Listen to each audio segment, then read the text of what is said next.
Yeah బాలకోట గారు మీరు చెప్పి గురుసభని గౌరవ సభగా మార్చారు. ఇక జగన్మోహన్ రెడ్డి గారు నాకు తెలిసి అసెంబ్లీ కూడా రారు అనుకుంటున్నాను. ఆంధ్రప్రదేశ్ లో కూడా ఉండబోరేమని అనుకుంటున్నాను. నేను కొన్ని విషయాలు అసలు ప్రస్తావించుకుంటే బాగుంటుంది అనుకుంటా. కారణం ఏంటంటే మన సమయం చాలా విలువైంది అని భావించమంట.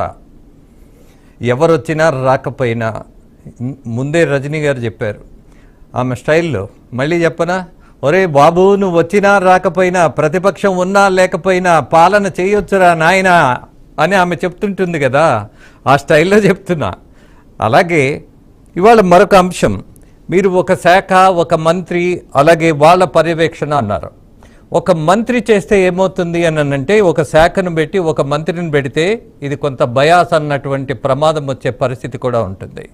దానికంటే ఒక న్యాయ కమిషన్ వేయటం, రాష్ట్రంలో 5 సంవత్సరాలుగా జరిగినటువంటి అవకతవకల మీద, అవినీతి మీద, అలాగే దాడుల మీద, మహిళల కన్నీళ్ల మీద, వీటన్నిటి మీద ఒక దర్యాప్తు జరగాలి అని అంటే ఒక కమిషన్, ఒక న్యాయ కమిషన్. ఐ థింక్ మన రజనీ గారు ఈ విషయంలో కొంత రాజేంద్ర గారు భారతదేశంలో ఆంధ్రప్రదేశ్లో ఎన్నో కమిషన్లు చూసాం. సిబిఐ లాంటి సంస్థల కమిషన్లు చూసాం. అంతకంటే ఉన్నతమైన కమిషన్ ఏముంటుందో నాకు తెలియదు. డాక్టర్ సుధాకర్ మీద సిబిఐ విచారణ జరిగింది. దాని స్థాయి ఎలా ఉందో నాకు తెలుసు. నేను చెప్తున్న మంత్రిత్వ శాఖనే వేయాలి, దళితులే మంత్రిగా పెట్టాలి. ఓకే, దీని మీద అసైన్మెంట్ ల్యాండ్స్, దోపిడీలు ఇవి కూడా పరిగణించి. ఎందుకంటే ఇందాకనే ₹1 వాళ్ళ యొక్క పత్తిమిర్చి కాలిపోతే నష్టపరిహారం రాలేదంట, రైతు అల్లాడిపోతున్నాడు. నాకు శ్రీకాకుళం నుంచి ఫోన్లు చేస్తున్నారు, కడప నుంచి ఫోన్లు చేస్తున్నారు. నా భూములు ఆక్రమించారు, నా భార్యను చంపితే నష్టపరిహారం ఇవ్వలేదు, నా కొడుకుని చంపితే నష్టపరిహారం ఇవ్వలేదు అన్న, నా స్థలాల్లో వాళ్ళ కార్యాలయాలు కట్టుకున్నారు అని. ఇది ముఖ్యమంత్రి గారు. మరి ఇన్ని విన్నారు కదా, ఏది రాజ్యాంగబద్ధమో ఏది పద్ధతో ఆలోచించి ఈ 5 ఏళ్ల విధ్వంసం మీద మాత్రం ప్రత్యేకమైన శ్రద్ధ పెట్టాలనేది నా యొక్క భావన. ఫైన్. అలాగే చంద్రబాబు గారి పక్కనున్నది ఎవరో తెలుసు కదా, పవన్ కళ్యాణ్. అటు ఇటు అయితే ఆగే పరిస్థితి ఉండదు. ముందు పవన్ కళ్యాణ్ని తట్టుకోవడం అనేది చంద్రబాబు గారికి చాలా పెద్ద ఎక్సర్సైజ్.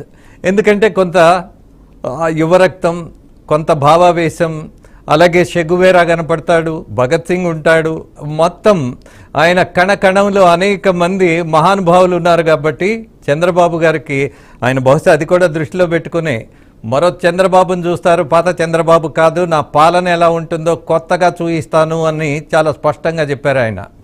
అఫ్కోర్స్ బాలకోట గారు, మళ్ళీ మరొక ప్రభుత్వం వస్తుందేమో అన్నటువంటి పదం మీరు విత్డ్రా చేసుకోవాలి, ఖచ్చితంగా చేసుకోవాలి. అసలు ఆలోచనే రావాల్సిన పరిస్థితి లేదు. రాజేంద్ర గారు, 1994లో కాంగ్రెస్ పార్టీకి 26 వచ్చింది అసెంబ్లీ స్థానాలు. అదంతా వేరు. మీరు నాకు రాజకీయమైనటువంటి విశ్లేషణ,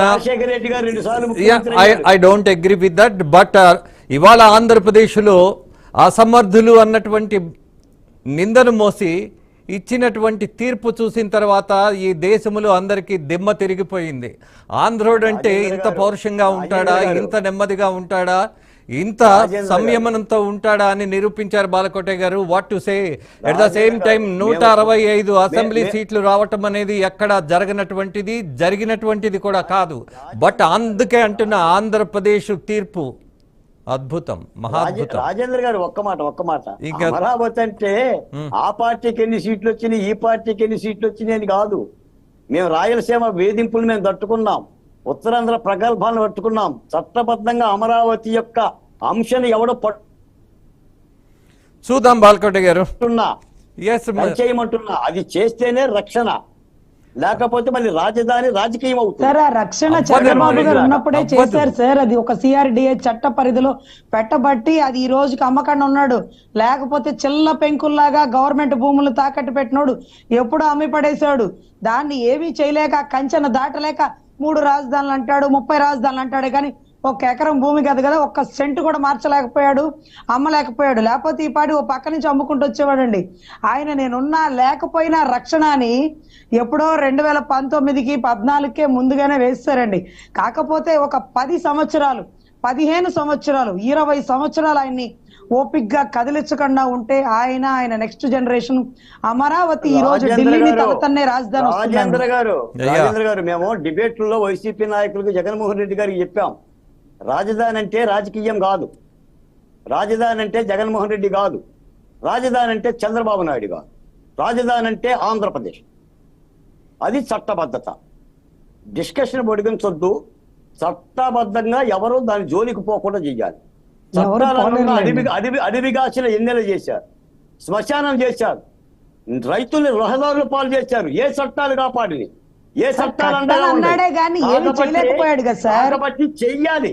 భరాయించిన వాళ్ళకి తెలుస్తుంది. అమరావతి జోలికి రాకుండా రాష్ట్రపతి ఆదేశాలతోనైనా సరే రాజధానిని నిక్షిప్తం చేయాలి. అది ఒక చట్టబద్ధమైన ప్రక్రియ.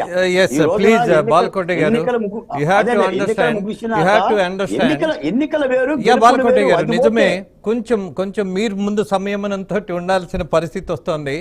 మనం ఏం చెప్తున్నామంటే ఇవాళ సిఆర్డీఏ చట్టం ఉండబట్టి కాపాడబడింది అమరావతి అన్నటువంటి ఒక చట్టబద్ధమైన విషయాన్ని మీ దృష్టికి తీసుకొచ్చింది రజనీ గారు. రాజధానిని రాజకీయాలతో మనం కూడా మాట్లాడకూడదు. ఆడు చేసి తప్పితే మనం తప్పిదం అయింది. అది రాజకీయం కాదు. రాజధాని ప్రజలది, ఆంధ్రప్రదేశ్ది, రైతులది. న్యాయం చేయాల్సిందే, ఇంకోటి దాని జోలికి రాకూడదు. ఎస్, ఒక విషయం నేను ముగిస్తాం మీతోటిక. చేయాల్సింది ఎవరు? ప్రభుత్వమా లేకపోతే అమరావతి రైతులే సొంతంగా కట్టేసుకుంటారు? ప్రభుత్వమే చేయాలని చెప్తున్నాను సార్. చట్టాల ద్వారా రైతులు చేసేది అదే జరుగుతున్నది. చట్టం ఉండబట్టే ఇవాళ కొంత విధ్వంసం జరిగినా సరే కాపాడబడింది ఆ ప్రాంతం అన్నటువంటి ఒక లీగల్ విషయాన్ని మీ దృష్టికి తీసుకొచ్చారు. రాజధాని కాపాడబల్లా నాశనం అయింది. రాజేంద్ర గారు మీరు ఆలోచించండి, వెళ్ళి అమరావతిని చూడండి. నాశనం చేశాడు. ఏవి కట్టలేదు సార్, ఏ భూమిని అమ్మలేదు, ఏవి కట్టలేదు ఆయన. రాజధాని అంటే అమ్మకం కాదండి, రాజధాని అంటే అమ్మకం కాదండి. బిడ్డల భవిష్యత్తు 40,000 మంది కార్మికులు ఎల్లగొట్టాడు.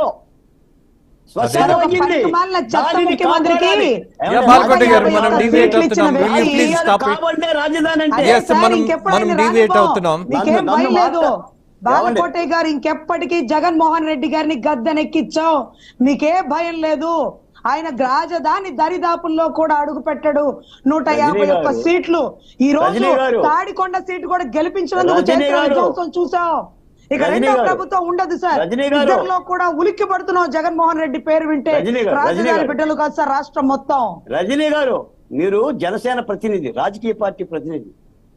నేను సారీ బాలకోటయ్య గారు, బాలకోట గారు, మీరు సరైన మూడ్ లో ఉన్నట్లు లేరు. I'm sorry to say that. Chandrababu Naidu గారు కడతారు, ఇంకొక ముఖ్యమంత్రి రాబోడు. చంద్రబాబు నాయుడు గారి దగ్గరికి వెళ్ళి, రాజేంద్ర గారు, చంద్రబాబు నాయుడు గారి దగ్గరికి వెళ్ళి చట్టాల ప్రకారంగా రాజధాని సంబంధించిన రక్షణ ఏర్పాటు చేయమని రైతులతో కలిసి జేఏసీ నాయకులను కలుపుకొని, రాజకీయ పార్టీలను కలుపుకొని, అమరావతి ఉద్యమానికి అండగా ఉండే వాళ్ళందరూ కూడా వెళ్ళిపోయి మేము ఇచ్చే ప్రయత్నం చేస్తున్నాం. మేము అది పని చెయ్యాలి. ఆ కార్యక్రమం మరి ఎలా చేస్తారు ఏంటనేది ఆ చట్టాలు అవపోసం ఆయనకే తెలుసు కాబట్టి ఆ పని చెయ్యాలి. ఆ రక్షణ విధించాలి. దాంతో ఆటాడుకోకూడదు. అది ఎడారని, శ్మశానం అని, దీన్ని నమ్ముతాను, దాన్ని నమ్ముతాను. ఎందుకంటే వాళ్ళకి న్యాయం జరగాలి. రైతులకి వాళ్ళకి ఇచ్చిన ప్లాట్లకు పూర్తి న్యాయం జరగాలి. ఇవి మాటలతో అవ్వు, చేతలతో అవుతాయి. ఇది భావోద్వేగం కాదండి. మనం కూడా ఆలోచించాలి. సమస్యకు పరిష్కారం చేస్తారు. బాలకోట గారు ఇంకొక ప్రభుత్వం అనేది రాదు, అదొక్కటి గుర్తుపెట్టారు.